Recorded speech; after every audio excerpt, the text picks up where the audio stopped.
الحمد لله رب العالمين والصلاة والسلام على سيد المرسلين ومن سار على نهجه إلى يوم الدين. بسم الله الرحمن الرحيم. رب اشرح لي صدري ويسر لي أمري واحلل عقدة من لساني يفقه قولي. آمین یا رب العالمین. رسول اللہ صلی اللہ علیہ وسلم کی سیرت میں ہم لوگ اس پوائنٹ پہ پہنچ چکے ہیں کہ آپ صلی اللہ علیہ وسلم نے اسراء اور معراج کے بعد جو مختلف قبائل سے نصرت طلب کرنے کے لیے ملاقاتیں کی ہیں، اس ضمن میں باتیں چل رہی تھیں. پچھلی دفعہ میں نے چند نکات آپ کے سامنے رکھے تھے کہ آپ صلی اللہ علیہ وسلم نے کس طرح اپنی اسٹریٹجی میں تھوڑی سی تبدیلیاں کی اور کس طرح جو ہے ملاقات کے لیے جو حکمت عملی اختیار کی اس کو تھوڑا سا واضح کیا تھا. آج انشاءاللہ ہم لوگ چار مختلف ٹرائبس ہیں، یوں کہہ لیجئے کہ ہاں چار. ایک بنو عامر کے بارے میں پڑھیں گے، بنو شیبان، خزرج اور بنو عبس، یعنی یہ چار مختلف ٹرائبس ہیں جن سے رسول اللہ صلی اللہ علیہ وسلم کی جو ملاقاتیں ہوئی ہیں اس کے واقعات آپ کے سامنے بیان کیے جائیں گے. اس میں ایک چیز میں چاہتا ہوں کہ آپ نوٹ کریں کہ رسول اللہ صلی اللہ علیہ وسلم نے صرف ان چار قبائلوں سے ملاقات نہیں کی بلکہ اور بھی مختلف قبیلے تھے جن سے ملاقاتیں کی ہیں، لیکن ہم ذکر صرف انہی کا کر رہے ہیں جو پرومیننٹ ہیں اور جن کی سٹوری جو ہے تھوڑی تفصیلات کے ساتھ سیرت کی کتابوں میں منقول ہے نا. آپ نے مختلف قبائل، یعنی اگر آپ ابن اسحاق وغیرہ کا مطالعہ کریں گے تو دیکھیں گے کہ اور طبقات ابن سعد وغیرہ میں بہت تفصیل سے بہت سارے قبائل کا نام مینشن کیا گیا جن کو آپ صلی اللہ علیہ وسلم نے وزٹ کیا، جن سے نصرت طلب کی. لیکن جن کی تفصیلات آئی ہیں یعنی ملاقات ریکارڈڈ ہیں وہ چند ہیں، ان میں سے چار پرومیننٹ کا میں آپ کے سامنے ذکر کروں گا، ہے نا. سب سے پہلے جس قبیلے کے تعلق سے بات ہونی ہے وہ قبیلہ ہے، اس کا نام ہے کندہ، ہے نا. کندہ آپ کے سامنے اسکرین پہ ٹاپ پہ دیکھیے اپیئر ہو رہا ہے، اسٹوری آف انٹریکشن وتھ کندہ. اچھا، کندہ کے بعد ایک اور قبیلے کا نام ہے بنو عامر، ٹھیک ہے. اب کیا یہ دو قبیلے سیم ہیں یا مختلف ہیں؟ اس تعلق سے ایک تحقیق جو سامنے آتی ہے وہ یہ کہ جو سیرت کی کتابوں میں کندہ کے تعلق سے سٹوری لکھی گئی ہے، یعنی جو آپ صلی اللہ علیہ وسلم کا انٹریکشن کندہ کے ساتھ ہوا، کندہ قبیلے کے ساتھ، بعین وہی سٹوری جو ہے نیریٹڈ ہے اپنی تمام تفصیلات کے ساتھ بنو عامر کے بارے میں. تو اس پہ اللہ علم میری ذاتی تحقیق یہ ہے کہ بنو عامر اور کندہ ایک ہی قبیلے کے دو مختلف نام ہیں، ہے نا. اور عرب میں رائج تھا، بعض لوگ کندہ کہتے تھے، بعض بنو عامر کہتے تھے. تو ہم جو ہے وہ ایک ہی قبیلہ مان کے اس کی اسٹڈی کریں گے اور جو انٹریکشن ہوا ہے اس کی تفصیلات آپ کے سامنے رکھیں گے، ہے نا. تو پہلا قبیلہ جس کے بارے میں ہم پڑھنے جا رہے ہیں، بنو عامر زیادہ فیمس نام ہے اس قبیلے کا، یعنی سیرت میں مختلف مقامات پہ بنو عامر کے نام کو آپ زیادہ سنیں گے، ٹھیک ہے نا. بنو عامر کو ایک خاص حیثیت اس اعتبار سے بھی حاصل ہے، اپارٹ فرام سیرہ فقہ میں بھی ایک حیثیت حاصل ہے.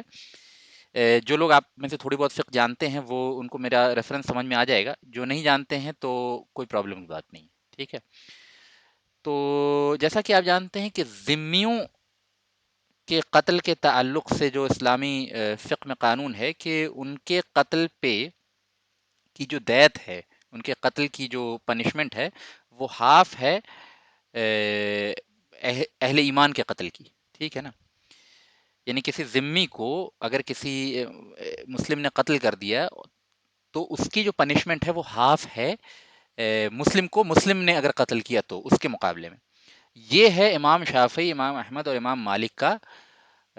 قول اس تعلق سے، ٹھیک ہے نا. امام ابو حنیفہ کے ہاں جو سب سے زیادہ جن کے متبعین کی تعداد ہے دنیا کے اندر اہل سنت ورلڈ میں، ان کے یہاں یہ تفریق نہیں ہے. ان کے یہاں ذمی کے قتل کی بھی وہی سزا ہے جو مسلم کے قتل کی ہے، ٹھیک ہے نا. تو اس کے لیے جو وہ دلیل دیتے ہیں ذمی کے قتل کے دیت کی اور خون کی جو سزا کے لیے جو دلیل دیتے ہیں، اس واقعے میں جو رسول اللہ صلی اللہ علیہ وسلم کا ایک طرز عمل کا حوالہ دیتے ہیں جو بنو عامر کے ساتھ پیش آیا. بنو عامر کے دو شخصوں کا قتل جو ہے ایک صحابی سے غلطی سے ہو گیا، ہے نا. تو چونکہ بنو عامر کافر ہونے کے باوجود رسول اللہ صلی اللہ علیہ وسلم نے ان کو امان دے دی تھی. یہ بالکل آف ٹاپک میں ایک بات بتا رہا ہوں آپ کو. تو ایک صحابی کو اس کا علم نہیں تھا، انہوں نے جو ہے وہ ان کو اپنا دشمن سمجھ کے قتل کر دیا.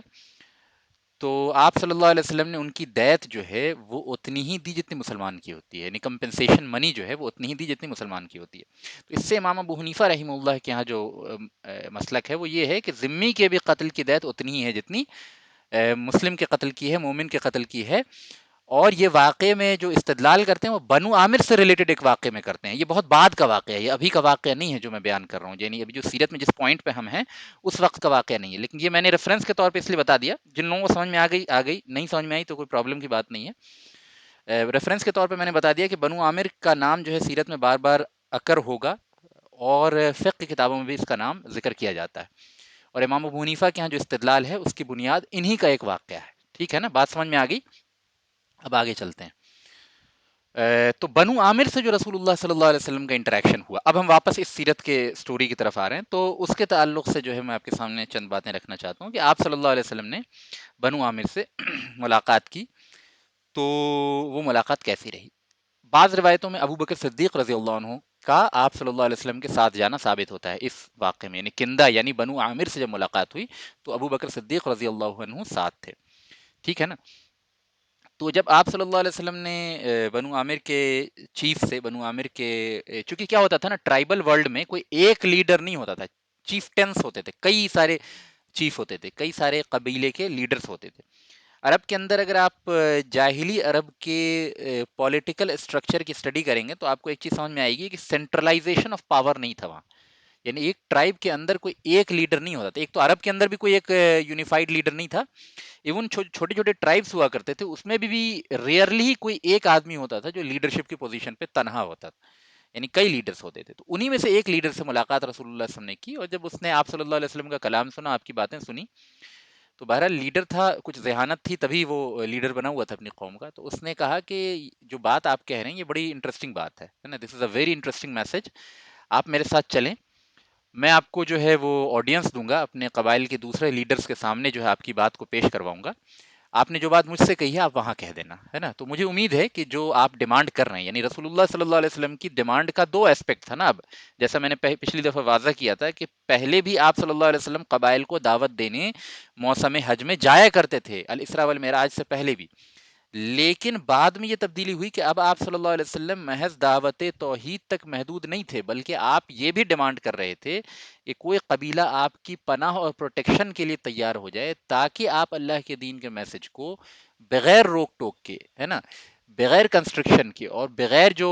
یعنی قریش جس طرح سے رکاوٹ ڈال رہے تھے اس کے بغیر آپ جو ہے آرام سے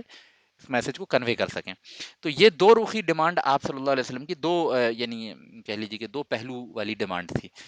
تو جب یہ بات رکھی تو اب جو ہے رسول اللہ صلی اللہ علیہ وسلم بنو عامر کے باقی لیڈرز کے سامنے بھی آپ نے وہ باتیں رکھ دی،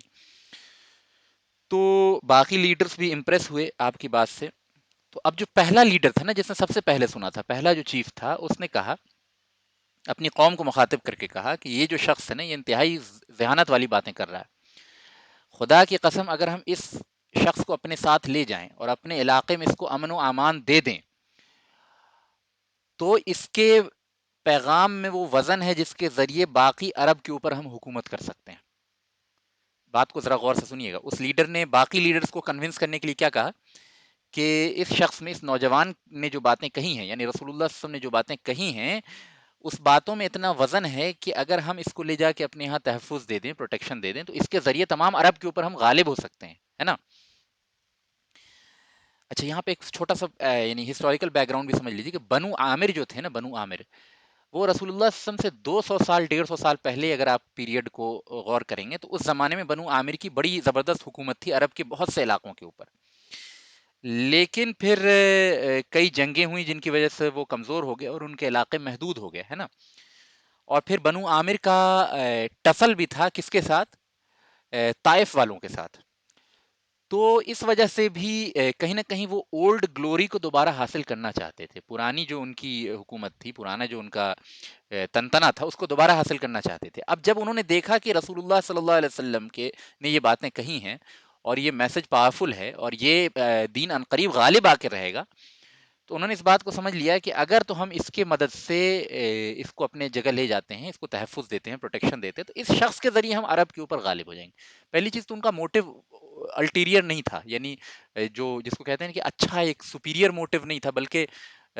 ادر موٹیو بھی تھا، ہے نا. یعنی کہیں نہ کہیں وہ political dominance and regaining of old glory was more powerful incentive for them then the theological عقیدہ آف اسلام، ہے نا. یعنی کہ اسلام کے جو عقائد والے نکات تھے جس کو آپ صلی اللہ علیہ وسلم بیان کر رہے تھے، اس سے زیادہ جو ہے ان کو یہ چیز محسوس ہو رہی تھی کہ اس کے ذریعے ہم عرب کے اوپر غلبہ کر لیں گے. اچھا چلیے، یہاں تک بھی بات جو ہے نا چل سکتی تھی ایز ان ایک ضمناً بات بیان کرتا چلوں کہ ایک شخص اگر اسلام قبول کر رہا ہے اور کسی اچھی نیت سے نہیں بھی کر رہا ہے نا، کسی الٹیریئر موٹو سے کر رہا ہے، کسی دوسرے موٹو سے کر رہا ہے، even if as long as he is not the enemy of Islam, کسی دوسرے موٹو سے اگر وہ اسلام قبول کر رہا ہے تو بھی اس کے اسلام کو قبول کر لیا جائے گا، مان لیا جائے گا، اور امید ہے کہ اللہ تعالیٰ اس کے اندر خیر کو پیدا کر دے، ہے نا. جیسا کہ عبداللہ ابن عباس رضی اللہ عنہ وغیرہ کا عنہما وغیرہ کے بارے میں آتا ہے، ان کی طرف منقول ہے ایک قول کہ بعض ایسے لوگ ہوتے ہیں جو خالص دنیا کی ترقی اور دنیا کی سربلندی کے لیے اسلام قبول کرتے ہیں، لیکن ایسا وہ صبح میں کرتے ہیں اور شام تک اللہ تعالیٰ ان کے دلوں میں ایمان داخل کر دیتا ہے. تو بعض موقع پہ ممکن ہے کہ انسان صحیح نیت کے ساتھ اسلام قبول نہ کرے، لیکن اگر اللہ تعالیٰ اس کے ساتھ خیر کا معاملہ کرے گا تو اس کے اندر بھلائی کا مادہ جلد ہی پیدا ہو جائے گا. لہٰذا کوئی اگر دوسرے موٹو سے بھی اسلام قبول کرے تو اس کو ڈسکریج نہیں کرنا چاہیے، ایز لانگ ایز وہ اسلام کے خلاف پلاننگ کرنے کی وجہ سے اسلام نہ قبول کرے. یعنی ایک تو وہ ہے نا کہ اسلام سے دشمنی کی وجہ سے اسلام قبول کیا، مسلمانوں سے قریب آیا اور پھر اسلام کا نقصان پہنچانا چاہا، تو اس کو منافق اصلی کہتے ہیں. یہ تو سب سے بڑا جہنمی ہے، یعنی کفار و مشرکین سے زیادہ جو جہنم کے اندر جو نچلا طبقہ ہے اس میں ایسا منافق جائے گا جس کو اعتقادی منافق کہتے ہیں. لیکن اگر وہ یہ نہیں ہے، مطلب کسی دوسرے دنیاوی فائدے کے لیے، جاہ کے لیے، حکومت کے لیے، قوت کے لیے، پاپولیرٹی کے لیے، کسی وجہ سے بھی اسلام قبول کرتا ہے، as long as that is not in the direct opposition of Islamic interest, تو بھی اس کے اسلام کو قبول کر لیا جائے گا اور اللہ تعالیٰ سے دعا کی جائے گی کہ ان کی نیت بعد میں بہتر ہو جائے اور خیر کا معاملہ ان کے ساتھ ہو جائے. تو یہاں تک تو جو بات انہوں نے کی تھی، یعنی the motto was ulterior, the motto was not very good, but still that Islam was acceptable, ہے نا. That Islam was acceptable with the hope کہ اللہ تعالیٰ فیوچر میں ان کے ساتھ خیر کا معاملہ کر دے. لیکن اس کے بعد جو انہوں نے شرط رکھی بنو عامر نے، وہ قابل غور ہے، میں چاہتا ہوں اس پہ دھیان دیں. تو جب رسول اللہ صلی اللہ علیہ وسلم نے یہ بات کہی اور اس چیف نے آپ صلی اللہ علیہ وسلم کی بات کو اور انکریج کیا اور اپنے باقی چیفٹن سے کہا کہ اس کے ذریعے ہم ایسے ایسے عرب کے اوپر غالب آ جائیں گے دوبارہ سے، تو باقی چیف نے پوچھنا شروع کیا کہ اے رسول اللہ صلی اللہ علیہ وسلم، چلیے ہم اگر آپ کی بات کو مان لیتے ہیں اور آپ کی اتباع کر لیتے ہیں. ابھی دیکھیے انہوں نے یہ نہیں کہا کہ آپ کو ہماری اتباع کرنی پڑے گی، یعنی وہ اس بات کو ماننے کے لیے تیار تھے کہ اے نبی ہم آپ کی اتباع کریں گے، ہے نا، اور اللہ تعالیٰ آپ کو اپنے دشمنوں کے اوپر ہمارے ذریعے سے غالب کر دے گا، ہے نا. یعنی ابھی تک وہ بنیادی دین کے اسپیکٹ سے انحراف نہیں کر رہے تھے، یعنی رسول کو اپنا لیڈر مان رہے تھے اور اللہ تعالیٰ کی مدد کا یقین رکھ رہے تھے، اور یہ کہہ رہے تھے کہ اگر اللہ تعالیٰ آپ کو اپنے دشمنوں کے اوپر غالب کر دیتا ہے تو کیا آپ اپنے بعد حکومت ہمارے حوالے کر کے جائیں گے. یعنی ان کی ڈیمانڈ یہ بھی نہیں تھی کہ حکومت ہم کریں گے آپ کی زندگی میں، آپ اپنی زندگی میں حکومت پوری کیجیے، لیکن آپ اپنے انتقال کے بعد، آپ اپنے وفات کے بعد کیا حکومت ہمارے حوالے کر کے جائیں گے کہ نہیں جائیں گے. یہ ایک سوال تھا. اچھا، اس میں چاہتا ہوں کہ سوال کو کے جواب دینے سے پہلے آپ ذرا اس مسئلے پہ غور کریں کہ نبی کا جواب دینا اور کسی عام اسلامی قائد کا، اسلامی لیڈر کا جواب دینے میں بہت ڈفرنس ہے. یعنی نبی بہت سی ایسی چیزوں کا وعدہ نہیں کر سکتا جو عام لیڈر کر سکتا ہے، اور اس عام انسان کے لیے اس وعدے کا کرنا کوئی گناہ نہیں ہوگا. مثال کے طور پہ مسلمانوں کو کوئی ایسا قبیلہ سپورٹ کرنے کے لیے تیار ہو جائے، مثال کے طور پہ، ایگزامپل کے طور پہ، کوئی بہت پاورفل کنٹری سپورٹ کرنے کے لیے تیار ہو جائے، کہے کہ ہم بالکل اسلام قبول کر لیں گے، تمام اسلامی تعلیمات کو ایکسیپٹ کر لیں گے، لیکن آپ لوگ حکومت میں ہمیں پارٹیسپیٹ کرائیے، ہے نا، اور ہم بالکل شریعت کے مطابق ہی فیصلہ کریں گے وغیرہ وغیرہ. تو جو اسلامی لیڈر ہوگا اس کے لیے صورتحال پہ غور و فکر کر کے اور پروز اینڈ کونس پہ غور کر کے حکمت عملی کے ساتھ ایسی معاہدے میں داخل ہونا جائز ہوگا. سمجھ لیجئے بات کو، یہ بہت تفصیلی بات ہے لیکن میں ابھی اتنی تفصیل میں نہیں جا رہا ہوں، بس اتنا سمجھ لیجئے کہ ایک عام لیڈر کے لیے وعدہ کرنا جائز ہوگا. لیکن رسول اللہ صلی اللہ علیہ وسلم حکومت کے معاملے میں یا کسی بھی معاملے میں جو کسی بھی اعتبار سے دین سے جڑا ہو، ایسا کوئی وعدہ نہیں کر سکتے تھے جو اللہ تعالیٰ کی طرف سے جس کی آپ کو واضح دلیل نہیں ملی ہو یا واضح اشارہ نہیں ملا ہو. لہٰذا نبوت کی جو پوزیشن ہوتی ہے اس کی کرٹیکلٹی کو میں چاہ رہا ہوں کہ آپ غور کریں کہ آپ صلی اللہ علیہ وسلم اتنی یعنی کنڈیشنز کے باوجود صرف ایک چیز پہ بھی وعدہ نہیں کر سکتے تھے. لہٰذا آپ صلی اللہ علیہ وسلم نے بالکل واضح الفاظ میں کہا کہ ان الارض للہ، کہ زمین جو ہے وہ اللہ کی ہے، یؤریثها من یشاء، اللہ تعالیٰ جسے چاہتا ہے زمین کا وارث بناتا ہے، والعاقبۃ للمتقین، لیکن انجام جو ہے بالآخر متقیوں کا ہے. اللہ تعالیٰ سے ڈرنے والوں کے لیے انجام جو ہے بالآخر یعنی جنت جو ہے وہ متقیوں کے لیے. یہاں آپ صلی اللہ علیہ وسلم نے کلیئر کٹ اس بات کی وضاحت کر دی کہ حکومت کو اسائن کرنا یہ میرا کام نہیں ہے، یہ اللہ تعالیٰ جو ہے فیصلہ کرے گا کہ میرے بعد کون جو ہے وہ حاکم بنے گا. ٹھیک ہے. دوسری بات، رسول اللہ صلی اللہ علیہ وسلم نے یہ کہا یؤرثها من یشاء، کہ اللہ تعالیٰ حکومت جسے چاہتا ہے دیتا ہے. گویا حکومت کا ملنا نہ کسی کے حق پہ ہونے کی دلیل ہے نہ کسی کے باطل پہ ہونے کی دلیل ہے. ٹھیک ہے نا. تو اس سے دوسرا پوائنٹ سمجھ میں آ گیا. پہلا پوائنٹ یہ سمجھ میں آیا کہ رسول اللہ صلی اللہ علیہ وسلم اپنے طور پہ تعین نہیں کر سکتے تھے اس بات کو کہ کون آپ کے بعد حاکم بنے گا. دوسرا، زمین کی حکومت اس بات پہ قطعی دلیل نہیں ہے کہ جو گروہ حکومت کر رہا ہے وہ حق پہ ہے یا باطل پہ. ٹھیک ہے. تیسرا، والعاقبۃ للمتقین، کہ انجام جو ہے جنت کا انجام، یعنی ایمان کے ساتھ جو متصل وعدہ ہے اللہ تعالیٰ کا، تقوی کے ساتھ جو متصل وعدہ ہے اللہ تعالیٰ کا، وہ جنت کی بادشاہت کا ہے. وہ ہر کسی کے لیے ٹرو ہے، یعنی ہر وہ شخص جو اپنے ایمان کو صحیح سلامت لے کر اور اعمال صالحہ کے ساتھ اللہ تعالیٰ سے ملاقات کرے گا، اس کو جنت کی بادشاہت لازماً ملنی ہے. زمین کی بادشاہت ملے گی کہ نہیں ملے گی، اس کا کوئی قطعی وعدہ اللہ تعالیٰ نے تمام زمان و مکان کے لیے نہیں کیا ہے. سمجھ رہے ہیں نا بات کو آپ؟ بعض زمانوں میں مل جائے گی، بعض زمانوں میں نہیں ملے گی. تو یہ 3 پوائنٹ جو ہے آپ صلی اللہ علیہ وسلم کے جواب سے سمجھ میں آتا ہے. چوتھی بات ایک اور سمجھ میں آتی ہے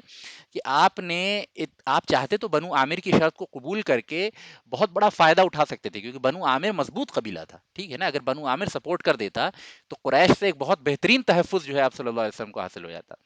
اس کے باوجود آپ کسی ایسی شرط پہ قبول کرنے کو تیار نہیں ہوئے جو شرط بنیادی اسلامی پرنسپل کے خلاف، ایون اف اس کا جو ہے فائدہ اسلامی کوز کو ہی ہونا تھا. آپ صلی اللہ علیہ وسلم کے ذاتی، یعنی ہم تو ذاتی مفاد کو تو اسلامی قواعد کے اوپر ترجیح دے دیتے ہیں، لیکن اسلامی مفاد کو بھی اسلامی قواعد کے اوپر ترجیح نہیں دی جائے گی. یہ بات بہت سے لوگوں کو نہیں سمجھ میں آتی. یعنی یہ بات تو سمجھ میں آ جاتی کہ بھائی ذاتی مفاد کو نہیں ترجیح دینی ہے، بہت سے ذی عقل لوگوں کو یہ بات سمجھ میں آ جاتی ہے، لیکن اسلامی مفاد کو بھی، مسلمانوں کے مفاد کو بھی اسلامی قواعد کے اوپر ترجیح نہیں دی جائے گی جو بنیادی اسلامی پرنسپل ہے. اور یہ آپ صلی اللہ علیہ وسلم کے بیہیویئر سے سمجھ میں آتا ہے نا، کہ آپ صلی اللہ علیہ وسلم کیا ارشاد فرمائے، الارض للہ، زمین جو ہے وہ اللہ کی ہے، یؤرثها من یشاء، جسے چاہتا ہے اللہ تعالیٰ اس کا وارث بناتا ہے، والعاقبۃ للمتقین، اور انجام جو بالآخر ہے وہ متقیوں کا ہے. ٹھیک ہے نا. اب ظاہر ہے کہ وہ قبیلہ جو ہے آپ صلی اللہ علیہ وسلم کی مدد کو کس لیے تیار ہوا تھا، کیونکہ اس کا خالص موٹو جو ہے پولیٹیکل گین تھا عرب کے اوپر. تو اس قسم کا جواب ان کے لیے ظاہر ہے پلیزنگ نہیں ہو سکتا تھا، ہے نا. تو انہوں نے کہا، پھر ان کے قبیلے والوں نے جواب دیا، ان کے چیفٹنس نے جواب دیا کہ اچھا تو آپ یہ چاہتے ہیں کہ ہم اپنی گردنیں آپ کے پیچھے کھڑی کر دیں اور آپ کے تحفظ میں اپنے آپ کو کٹوا لیں، یعنی ہم جو ہے آپ کے ساتھ جنگ کریں، آپ کے ساتھ جنگوں میں قتل ہو جائیں، اور ہماری اور ہمارے بھائیوں کا خون بہے، اور ان خون کے ذریعے ہم عرب کو کانکر کریں، اور پھر بالآخر حکومت آپ کی ہو جائے. نہیں، یہ دعوت ہمیں بالکل نہیں چاہیے. تو یہ جواب دے کے آپ صلی اللہ علیہ وسلم کو انہوں نے رد کر دیا، روانہ کر دیا. اس سے ایک اور چیز سمجھ میں آئی کہ اگر ان کے دل میں حکومت کی طلب کے ساتھ ساتھ کچھ بھی خیر ہوتا تو اللہ تعالیٰ اس وقت ان کو توفیق دے دیتا. آپ سمجھ رہے ہیں نا. یعنی اگر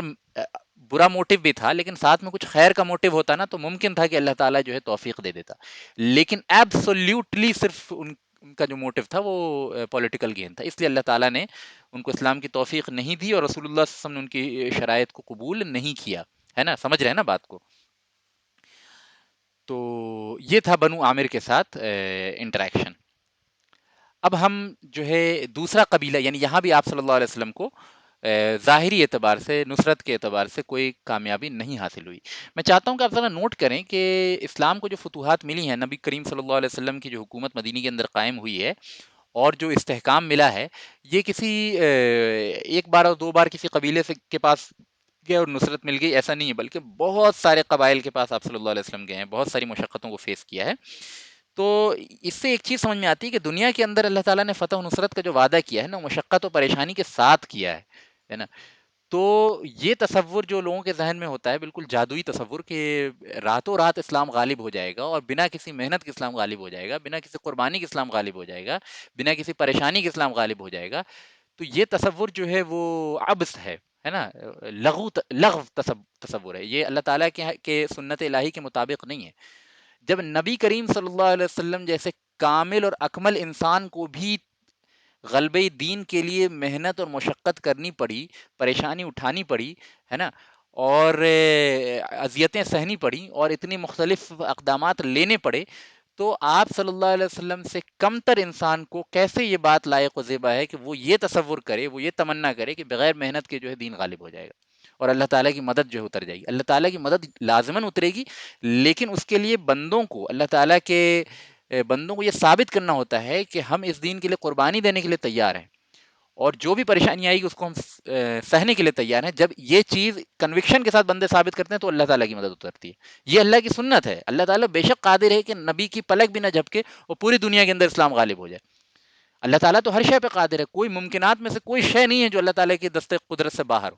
لیکن اللہ تعالیٰ کی ایک سنت ہے، ایک طریقہ ہے، ایک اللہ تعالیٰ کے ہاں تغیر و تبدیلی کے ایک قاعدہ مقرر ہے. اس کے تحت دنیا کے احوال ایک سچویشن سے دوسری سچویشن میں تبدیل ہوتے ہیں. اس قاعدے کے تحت، اس سنت الہی کے تحت جو ہے غلبہ ممکن نہیں ہے، مگر یہ کہ بندے ثابت کر دیں کہ وہ غلبے کے لائق ہے نا. اور وہ ثابت کرنا صرف اور صرف جو ہے، یعنی میں نہیں کہہ رہا کہ دعا اور عبادات کی اہمیت کم ہے، انتہائی ضروری ہیں دعا عبادات، لیکن اس کے ساتھ ساتھ مشقت و پریشانی اور اقدامات لینا بھی اتنا ہی ضروری ہے، کیونکہ اس چیز کی سب سے بہترین تعلیم رسول اللہ صلی اللہ علیہ وسلم نے دی کہ آپ یعنی کہ راتوں کو سب سے لمبے قیام کرنے والے بھی تھے اور دن میں سب سے بڑھ کے مجاہدہ کرنے والے بھی تھے، ہے نا. تو یہ بھی ہم کو ایک رسول اللہ صلی اللہ علیہ وسلم کے طرز عمل سے سمجھ میں آتی بات. آگے چلتے ہیں. بنو عامر کے بعد اب ملاقات جو ہے وہ بنو شیبان سے ہوئی ہے. تو بنو شیبان سے ریلیٹڈ جو واقعات ہیں وہ طبقات ابن سعد وغیرہ میں آئے ہیں. میں آپ کے سامنے پڑھ کے اس کی سمری بیان کرتا ہوں، کیونکہ یہ واقعہ ذرا سا یعنی کہ زیادہ انٹرسٹنگ ہے اور تفصیلی ہے. لیکن ایک چیز اور یاد رکھ لیجیے، بنو شیبان قبیلے کے بارے میں تھوڑا سا پہلے بیک گراؤنڈ سمجھ لیجیے کہ بنو شیبان وہ قبیلہ ہے جو عرب میں، اگر سعودی عرب کا میپ آپ کے ذہن میں ہو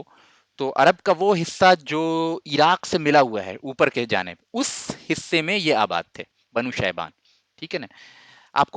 نے ایک بہت مشہور امام کا نام سنا ہوگا، امام احمد ابن حنبل الشیبانی، ٹھیک ہے نا،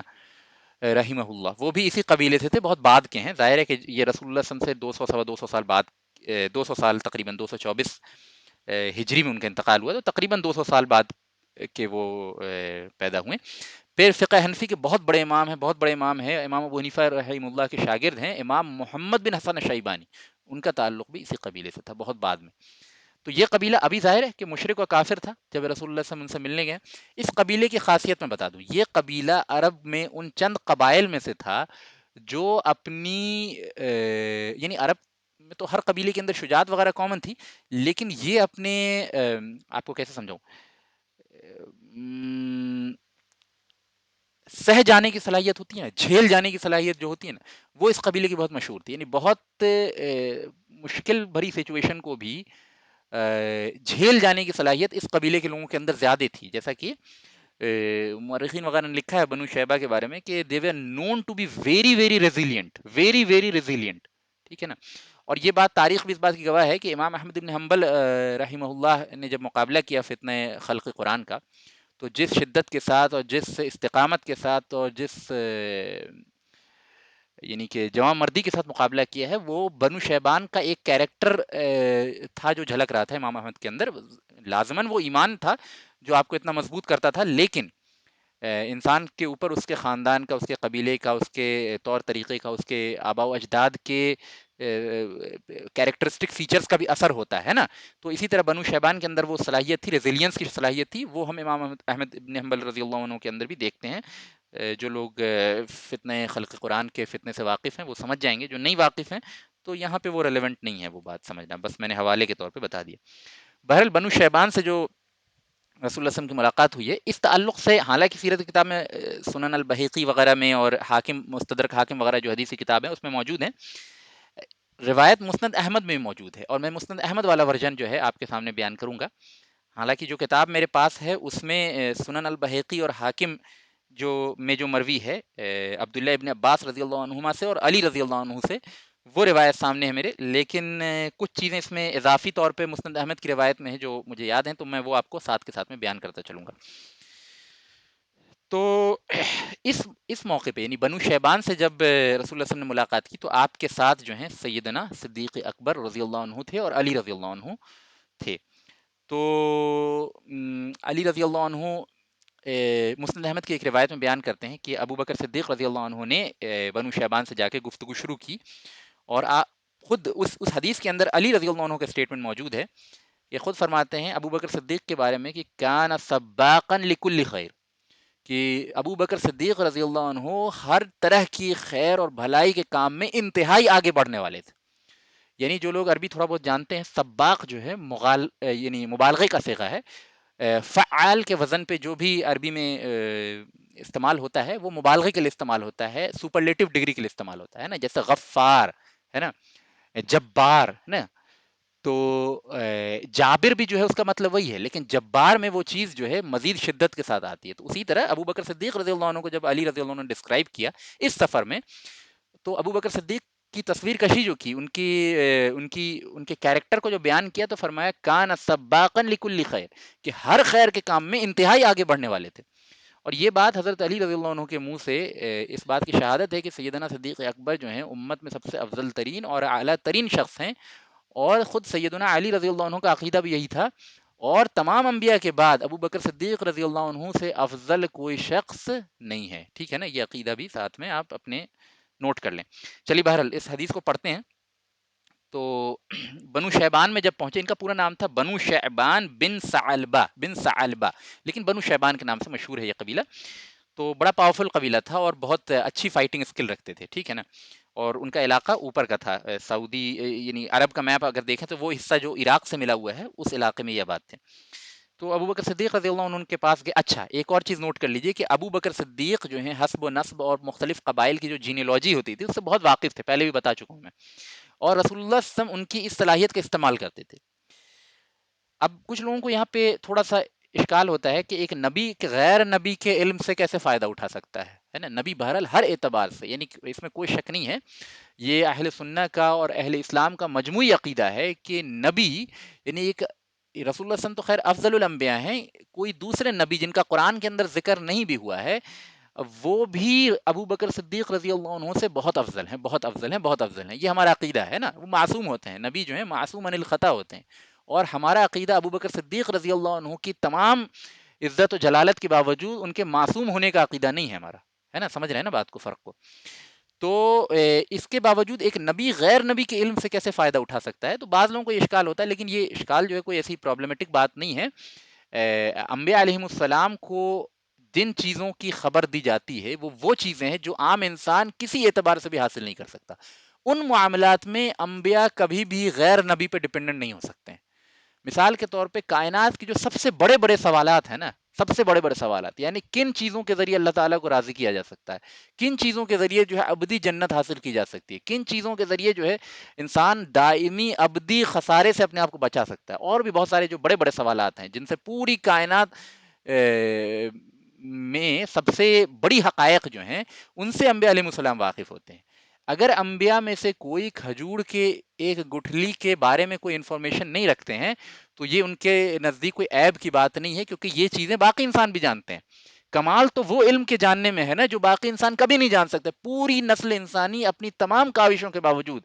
نبی کی بتائی ہوئی ایک خبر کو ریپلیس نہیں کر سکتی۔ سمجھ رہے ہیں اس بات کو، اس عقیدے کو سمجھ لیجئے کہ انبیاء علیہم السلام مبعوث ہوتے ہیں وہ باتیں بتانے کے لیے جو غیر نبی نہیں بتا سکتا کبھی بھی،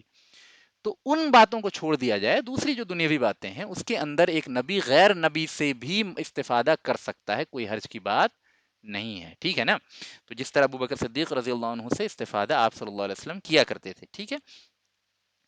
تو ابو بکر صدیق رضی اللہ عنہ کے ساتھ جو ہیں آپ صلی اللہ علیہ وسلم بنو شیبان میں پہنچے، تو ابو بکر صدیق رضی اللہ عنہ نے ان سے یعنی بنو شیبان میں جانے سے پہلے ہی آپ صلی اللہ علیہ وسلم کو کہہ دیا تھا کہ اللہ کے رسول یہ بہت معزز لوگ ہیں، بہت اچھے لوگ ہیں، اگر یہ لوگ ہماری بات کو مان لیتے ہیں نا تو انتہائی بینیفیشیل ہوگا ہمارے لیے۔ تو آپ صلی اللہ علیہ وسلم نے اجازت دے دی کہ بات کریں۔ تو اب میں جو ہے کتاب کی عبارت آپ کے سامنے پڑھ رہا ہوں، یہ بیک گراؤنڈ کلیئر ہو گیا تو بنو شیبان میں ایک شخص تھا مفروق جو ہے ابو بکر صدیق رضی اللہ عنہ کو جانتا تھا، کیونکہ وہ ٹریڈ وغیرہ میں ابو بکر صدیق رضی اللہ عنہ سے ملاقاتیں اس کی ہوتی رہتی تھی۔ تو مفروق بھی جو ہے وہاں بیٹھا ہوا تھا، آپ صلی اللہ علیہ وسلم کے ساتھ ابو بکر صدیق وہاں پہنچے تو بنو شیبان نے پہلے ہی پوچھ لیا ابو بکر سے کہ شاید آپ لوگ قریش سے ہیں۔ تو ابو بکر صدیق رضی اللہ عنہ نے کہا کہ غالباً آپ لوگ وہ باتیں سن چکے ہیں کہ ہمارے درمیان اللہ کے رسول مبعوث ہوئے ہیں، ہمارے درمیان اللہ کے رسول بھیجے گئے ہیں، تو وہ اللہ کے رسول یہی ہیں جو ہمارے ساتھ ہیں، محمد صلی اللہ علیہ وسلم۔ تو مفروق نے کہا کہ ہاں ہمیں یہ بات معلوم ہے۔ پھر رسول اللہ صلی اللہ علیہ وسلم کی طرف متوجہ ہوا اور کہا کہ آپ اپنی بات رکھیں۔ تو اللہ کے رسول صلی اللہ علیہ وسلم نے مفروق سے اور باقی جو قبیلے کے لوگ تھے وہاں پہ موجود، ان سے کہا کہ میں تمہیں دعوت دیتا ہوں کہ تم اس بات کی شہادت دو کہ اللہ رب العالمین کے ماں سوا کوئی بھی ہستی جو ہے لائق و عبادت نہیں ہے، اور میں اللہ تعالیٰ کی طرف سے بھیجا ہوا رسول ہوں۔ اور یہ تو وہ دعوت کا وہ مرکزی مضمون تھا جو آپ نے بیان کیا۔ اس کے بعد آپ نے کیا بات رکھی کہ اور میں تمہیں اس بات کی بھی دعوت دیتا ہوں کہ تم مجھے اپنے یہاں پناہ دو اور میری مدد کرو تاکہ میں وہ فریضہ انجام دے سکوں جس کو اللہ تعالیٰ نے میرے سپرد کیا ہے، کیونکہ قریش نے اللہ کے اس کام کو کرنے سے مجھے روک دیا ہے اور اللہ کے رسول کو جھٹلا دیا ہے اور حق کے بجائے باطل میں مگن ہو گئے ہیں، حالانکہ اللہ تعالیٰ لوگوں سے بے نیاز ہے اور اپنی ذات میں محمود ہے۔ اس بات کو سمجھ لیجیے ذرا، جہاں ایک طرف آپ صلی اللہ علیہ وسلم نصرت طلب کر رہے تھے، وہاں آپ نے یہ بھی وضاحت کر دی کہ اللہ تعالیٰ اس بات سے بے نیاز ہے، یعنی اللہ تعالیٰ کو یعنی یہ بالکل اظہر من الشمس بات ہے کہ اللہ تعالیٰ کو رائی کے دانے کے برابر بھی مخلوق پہ کسی بھی اعتبار سے، یعنی سب سے بڑی مخلوق جو ہے نا، سب سے بڑی مخلوق اللہ کی سب سے بڑی مخلوق ہے عرش، ہے نا، عرش عظیم۔ اس کے یہ عقیدے کا باب نہیں ہے، لہٰذا میں آپ کو یہاں تفصیلات نہیں بتاؤں گا، لیکن عرش جو ہے وہ اللہ تعالیٰ کی سب سے بڑی مخلوق ہے۔ اس کے باوجود عقیدۃ التحاویہ میں امام تحاوی لکھتے ہیں کہ اللہ تعالیٰ جو ہے عرش اور کرسی سے مستغنی ہے، اللہ تعالیٰ غنی، اللہ تعالیٰ یعنی عرش کے اوپر مستوی ہونے کے باوجود عرش پہ اللہ تعالیٰ ڈپینڈنٹ نہیں ہے، آپ سمجھ رہے ہیں نا، یعنی رائی کے دانے کے برابر بھی اللہ تعالیٰ کو عرش کی حاجت نہیں ہے۔ تو سب سے عظیم مخلوق جو اللہ کی ہے، سب سے بڑی مخلوق جو اللہ کی ہے وہ عرش ہے، اس سے بھی اللہ تعالیٰ مستغنی ہے۔ تو اللہ تعالیٰ جو ہے لوگوں کی مدد کا محتاج نہیں ہے، لیکن ہاں اللہ کا دین کے لیے جب لوگ مدد کرتے ہیں تو وہ اللہ تعالیٰ کے ہاں اپنا نام سعادت مندوں میں درج کرواتے ہیں، بس یہ چیز ہے، یہ امتحان کا ایک ذریعہ ہے۔ لہٰذا خود رسول اللہ صلی اللہ علیہ وسلم فرما رہے ہیں کہ حالانکہ اللہ تعالیٰ بے نیاز ہے، یعنی اللہ تعالیٰ کو لوگوں کی مدد کی ضرورت نہیں ہے، اور اپنے آپ میں محمود ہے، یعنی اللہ تعالیٰ کی تعریف اگر تمام مخلوقات تعریف کرنا چھوڑ دیں تو بھی اللہ تعالیٰ قابل تعریف ہے، یعنی اللہ تعالیٰ کی تعریف ذاتی ہے، اللہ تعالیٰ کی کمالات ذاتی ہیں، ہے نا۔ اگر پوری دنیا کی تمام مخلوقات فنا ہو جائے اور اللہ تعالیٰ تخلیق کا ایک کام بھی نہ کریں تو بھی اللہ تعالیٰ خالق ہیں اور اپنی تعریف یعنی سیلف کہہ لیجیے پریز ہے نا، کسی مخلوق کی تعریف کی ضرورت نہیں۔ تو اللہ تعالیٰ کی صفت بے نیازی کو واضح کیا رسول اللہ صلی اللہ علیہ وسلم نے کہ نصرت کی طلب اس لیے نہیں ہو رہی کہ اللہ تعالیٰ مدد پہ قادر نہیں، ٹھیک ہے نا۔ بہرحال اس کے بعد مفروق نے اور باقی لوگ جو وہاں موجود تھے انہوں نے رسول اللہ صلی اللہ علیہ وسلم سے پوچھا کہ آپ جو دعوت دیتے ہیں اس کے بارے میں ہمیں بتائیے۔ تو آپ صلی اللہ علیہ وسلم نے پہلے عقیدے وغیرہ کی چند باتیں رکھیں، پھر قرآن کی سورہ انعام کی کچھ آیتیں تلاوت کر کے ان کو سنائیں، وہ یہاں پہ مضمون کو میں اسکپ کر رہا ہوں۔ پھر مفروق نے پوچھا کہ اور آپ کن چیزوں کی دعوت دیتے ہیں؟ تو اللہ کے رسول صلی اللہ علیہ وسلم نے فرمایا کہ ان اللہ یامر بالعدل والاحسان وایتاء ذی القربى وغیرہ وغیرہ، جو آپ خطبے میں جمعہ کے خطبے میں پڑھتے ہیں، یعنی کہ اللہ تعالیٰ جو ہے تمہیں حکم دیتا ہے کہ عدل کا حکم دیتا ہے، احسان کا حکم دیتا ہے، اور قرابت داروں کے ساتھ سلوک کا حکم دیتا ہے، وغیرہ وغیرہ۔ تو یہ سب باتیں جب آپ صلی اللہ علیہ وسلم نے بتائی تو مفروق نے عرض کیا کہ واللہ اے قریشی بھائی، یعنی اللہ کی قسم اے قریشی، آپ نے بہترین اخلاق کی خوبیوں اور اعمال کی بھلائیوں کی طرف دعوت دی ہے، اور بڑی ہی بے عقل ہے وہ قوم جس نے آپ صلی اللہ علیہ وسلم کو جھٹلایا۔ تو یہاں بنو شیبان کی کوالٹی ظاہر ہوئی، کیا کوالٹی ظاہر ہوئی؟ کہ بنو شیبان نے آپ صلی اللہ علیہ وسلم کی دعوت کی قدر کی، ٹھیک ہے نا، اگرچہ ہم آگے دیکھیں گے کہ انہوں نے اسلام اس موقع پہ قبول نہیں کیا، لیکن بہت سے قبائل سے بہت بہترین جواب بنو شیبان نے دیا. تو اس کے بعد مفروق نے ہانی بن قبیسہ کون تھا؟ ہانی بن قبیسہ جو ہے وہ مذہبی لیڈر تھا بنو شیبان کا. اس کی طرف اشارہ کیا کہ یہ ہماری مذہبی لیڈر ہیں، آپ یعنی ہم نے تو آپ کی بات سن لی، اب یہ آپ کی بات پہ کچھ کلام فرمانا چاہیں گے. تو اس نے بھی جو ہے ہانی بن قبیسہ نے بھی کہا کہ قریشی بھائی، ہم نے آپ کی بات سنی اور آپ کی بات کی تصدیق کرتے ہیں، یعنی آپ نے بہت اچھی بات کہی، لیکن ہمارا ایک ہی مجلس میں اپنے دین کو چھوڑ دینا، اپنے باپ دادا کے دین کو چھوڑ دینا، یہ ممکن نہیں ہے. لہٰذا ہم گھر جائیں گے. یعنی چونکہ یہ ایام حج میں مکہ آیا کرتے تھے نا، تو اس میں ملاقات کرتے تھے آپ صلی اللہ علیہ وسلم. اب یہ اپنے علاقوں میں واپس جائیں گے، تو کہا کہ ہم جب اپنے علاقوں میں واپس جائیں گے، اپنے بڑوں سے مشورہ کریں گے، اور بھی جو قبائل کے بڑے لوگ ہیں جو ہمارے پیچھے رہ گئے ہیں ان سے مشورہ کریں گے، تو پھر جب وہ کچھ کہیں گے تبھی ہم قبول کر پائیں گے. ایک مجلس میں ہم یعنی جلد بازی نہیں کر سکتے. بہرحال یہ انہوں نے خیر میں ڈیلے کی، لیکن انہوں نے آپ صلی اللہ علیہ وسلم کو بہترین جواب دیا، بدتمیزی نہیں کی وغیرہ وغیرہ. ٹھیک ہے نا. تو اس کے بعد کیا ہوا؟ اس کے بعد ان لوگوں نے یعنی مفروق نے اور اس نے یعنی ہانی بن قبیسہ نے آپ صلی اللہ علیہ وسلم کو لے جا کے انٹروڈیوس کرایا. کس سے؟ مثنیٰ بن حارثہ. اس نام کو یاد رکھیے. کیا نام ہے؟ مثنیٰ بن حارثہ. بہت مشہور تابعی ہیں. آگے چل کے یعنی جو لوگ عمر فاروق اور سیدنا ابوبکر صدیق رضی اللہ عنہما وغیرہ کی سیرت پڑھتے ہیں اور جو اچھا علم رکھتے ہیں وہ جانتے ہیں ان کو کون ہے. یہ مثنیٰ بن حارثہ. مثنیٰ بن حارثہ بہت چیف اسلامی ملٹری کے کمانڈر رہے ہیں. ٹھیک ہے، ان کے بارے میں آگے بتاؤں گا، لیکن ابھی ظاہر ہے کہ مشرک تھے. تو مثنیٰ بن حارثہ بنو شیبان کے ملٹری کمانڈر تھے. تو رسول اللہ صلی اللہ علیہ وسلم کو ان کے پاس لے جائے گی اور کہا کہ وہ باتیں رکھی جائیں. تو مثنیٰ بن حارثہ نے کہا کہ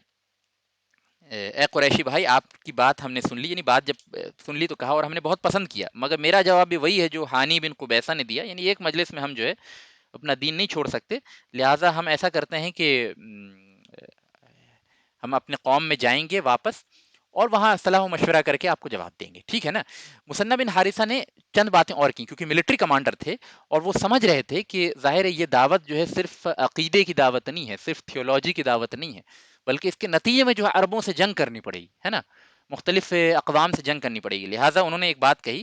کہ اے اللہ کے رسول، ہم جس علاقے میں ہم آباد ہیں، ہم دو بڑی دشمنوں کی طرف سے گھرے ہوئے ہیں. ایک طرف ہمارے فارس، اہل فارس، چونکہ میں نے بتایا نا آپ کو کہ یہ ان کا علاقہ اوپری عرب کے ایریا میں تھا جو عراق سے متصل تھا، عراق سے جڑا ہوا تھا، اور عراق کے پورے علاقے پہ جو ہے یعنی تقریباً تمام علاقے پہ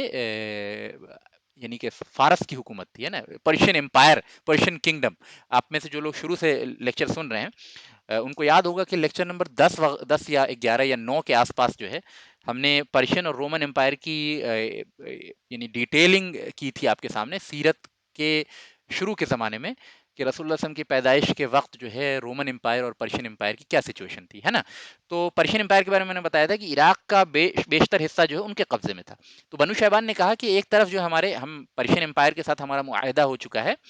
اور دوسری طرف جو ہے ہم عرب کے مختلف قبائل سے گھرے ہوئے ہیں. تو رسول اللہ صلی اللہ علیہ وسلم دیکھیے، آپ کا تحفظ ہم عرب سے تو کر سکتے ہیں، لیکن پرشین امپائر، ظاہر ہے کہ فارس جو تھا، سلطنت فارس جو تھی اس زمانے میں، وہ سپر پاور تھی. یعنی رومن امپائر اور پرشین امپائر یہ دو سپر پاور تھے اس زمانے میں. ٹھیک ہے، انتہائی یعنی یوں کہہ لیجیے کہ سب سے بڑی افواج جو ہے ان کے پاس تھیں. تصور میں بھی نہیں سوچ سکتے تھے عرب کہ ان سے کوئی جنگ کرنے کا سوچ بھی سکتا ہے. تو مثنیٰ بن حارثہ نے کہا کہ دیکھیے، ہم یعنی یہ بنو شیبان وہ واحد قبیلہ ہے جنہوں نے معاہدہ کیا ہوا ہے پرشین امپائر سے، ورنہ باقی عرب جو ہے تھر تھراتے تھے فارس کے نام سن کے. تو بنو شیبان نے کہا کہ دیکھیے، فارس سے تو ہم جنگ نہیں کر سکتے، عرب سے آپ کا تحفظ کر سکتے ہیں، اور فارس سے ہم نے معاہدہ کر لیا ہے، پرشین امپائر سے ہم نے جو پیس ٹریٹی کر لی ہے کہ ان کی مرضی کے خلاف ہم کوئی کام اپنے علاقے میں بھی نہیں کریں گے. اور اے رسول اللہ صلی اللہ علیہ وسلم، آپ جو باتیں کر رہے ہیں ایسا محسوس ہوتا ہے کہ بادشاہ حضرات کبھی اس بات کو قبول نہیں کریں گے. دیکھیے، مثنیٰ بن حارثہ واز اے جینیس پرسن. مطلب رسول اللہ صلی اللہ علیہ وسلم واز ناٹ ایون ٹیلنگ ہم کہ ہم لوگ فارس کو فتح کریں گے اور روم کو فتح کریں گے اور فارس سے جنگ کریں گے اور روم سے، ایسی کوئی باتیں آپ صلی اللہ علیہ وسلم نے وہاں نہیں کی. آپ نے بنیادی توحید کی دعوت دی اور پروٹیکشن کی بات کی عرب سے، ہے نا، اور قریش کے سے تحفظ کی بات کی. اس سے زیادہ تو کوئی بات نہیں کی نا. آپ نے نوٹ کیا نا اس کے باوجود مثنہ بن حارثہ اس بات کو سمجھ گیا کہ جس دعوت کو لے کے آپ صلی اللہ علیہ وسلم اٹھ رہے ہیں وہ دعوت اگر اپنی اصلی اور خالص شکل میں دنیا کے سامنے رکھی جائے گی تو ملوک اور بادشاہ کبھی بھی اس دعوت کو قبول نہیں کریں گے اور کبھی بھی اس بات کو پسند نہیں کریں گے، کیونکہ اس سے ان کی حکومتوں کی جو نیو ہے وہ ڈگمگا جائے گی۔ تو مثنہ بن حارثہ نے سمجھ لیا اس دعوت کے باریکی کو، سمجھا اور کہا کہ جو باتیں جن باتوں کی طرف آپ ہمیں بلا رہے ہیں امید ہے کہ وہ باتیں شاید بادشاہوں کو گوارا نہ ہوں۔ جہاں تک بلاد عرب کا تعلق ہے اس سے تو ہمارا قصور مغفور اور عذر مقبول ہے، یعنی کہ بلاد عرب میں جتنے بھی علاقے ہیں ان سے کوئی اگر آپ کا دشمن ہوگا تو اس سے بالکل ہم لڑنے کے لیے تیار، لیکن فارس سے ہم آپ کو پروٹیکشن نہیں دے سکتے۔ بہرحال انہوں نے آنیسٹلی ایک بات رکھی مثنہ بن حارثہ نے۔ یہاں پہ میں ایک اچھا رسول اللہ صلی اللہ علیہ وسلم کا پہلے جواب سن لیجئے۔ رسول اللہ صلی اللہ علیہ وسلم نے فرمایا کہ تم نے بری بات نہیں کی، اچھی بات کی کہ تم نے ساری بات کو جو ہے کلیئر کر کے رکھ دی، لیکن حقیقت یہ ہے کہ اللہ تعالیٰ اپنے دین کو غالب کر کے رہے گا، اور اللہ تعالیٰ اپنے دین میں یعنی اللہ تعالیٰ اپنے دین میں کوئی استثناء کو قبول نہیں کرتا، یعنی ہر جہت سے حمایت کا اللہ تعالیٰ کی طرف سے شرط ہے، اگر تم اس کو قبول کرتے ہو تو اچھی بات ہے، نہیں قبول کرتے تو کوئی بات نہیں۔ ٹھیک ہے، یہ کہہ کے آپ صلی اللہ علیہ وسلم نے معذرت کر لی اور وہاں سے چلے گئے۔ یہاں میں ایک سائڈ پوائنٹ آپ کو بیان کرتا چلوں، بہت انٹرسٹنگ پوائنٹ، کہ بنو شیبان جنہوں نے معذرت کر لی آپ صلی اللہ علیہ وسلم سے کہ ہم فارس سے جنگ نہیں کر سکتے، انہی بنو شیبان میں جس شخص نے معذرت کی وہ مثنہ بن حارثہ ہیں، اور سیدنا ابو بکر صدیق رضی اللہ عنہ کے دور میں جب یہ قبیلے نے اسلام قبول کر لیا تو مثنہ بن حارثہ ہی وہ شخص ہیں جنہوں نے اسلامی فوج کی جن کی کمانڈرشپ میں اسلامی فوجیں جو ہے سلطنت فارس کے اوپر قابض ہوئیں اور پرشین امپائر کو ڈسٹروائے کیا۔ اور مثنہ بن حارثہ واز ناٹ صحابی، کیونکہ he did not accept Islam in the time of رسول اللہ صلی اللہ علیہ وسلم، he accepted Islam after رسول اللہ صلی اللہ علیہ وسلم in the time of ابو بکر صدیق رضی اللہ عنہ۔ اور یعنی کہ اتنے بڑے بڑے جلیل القدر صحابی کی موجودگی میں سیدنا عمر رضی اللہ عنہ نے مثنہ بن حارثہ کو اسلامی جو جنگیں ہیں اس کا فتوحات کا جو فارسی مورچہ تھا، یعنی جو مورچہ فارس سے جنگ کر رہا تھا اس کا کمانڈر ان چیف مثنہ بن حارثہ کو بنایا، اور مثنہ بن حارثہ کی ہی کمانڈرشپ میں سلطنت فارس جو دونوں جنگیں ہوئی ہیں، جنگ نہرواند ہو چاہے جو ہے وہ جنگ قادسیہ ہو، دونوں جنگوں میں جو فتوحات مسلمانوں کو نصیب ہوئی ہے وہ انہی کی کمانڈرشپ میں ہوئی ہے۔ اور جس قوم سے لڑنے کی ڈر سے مثنہ بن حارثہ اور ان کے قوم نے آپ صلی اللہ علیہ وسلم کے دور میں اسلام قبول نہیں کیا اور اتنی بڑی فضیلت سے محروم رہ گئے،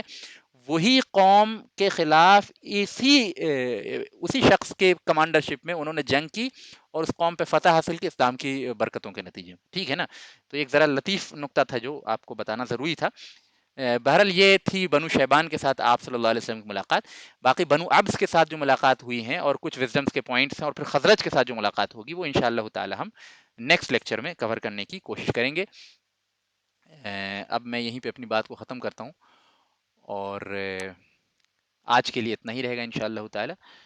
وآخر الدعوانا وان الحمد للہ رب العالمین۔ جو باتیں ہو گئیں، خطا جس میں ہو گئی، اللہ تعالیٰ اس کو معاف کر دے، اور جو صحیح بات ادا ہوئی اللہ تعالیٰ اس کو قبول کر لے اور مغفرت کا اور رسول اللہ صلی اللہ علیہ وسلم کی محبت کا اور اسلام کی محبت کا ذریعہ بنا دے، آمین یا رب العالمین۔ یہیں پہ میں آج کے لیکچر کو کلوز کرتا ہوں انشاءاللہ تعالیٰ۔ اب آپ کے سوال جواب جو ہے لے لوں گا۔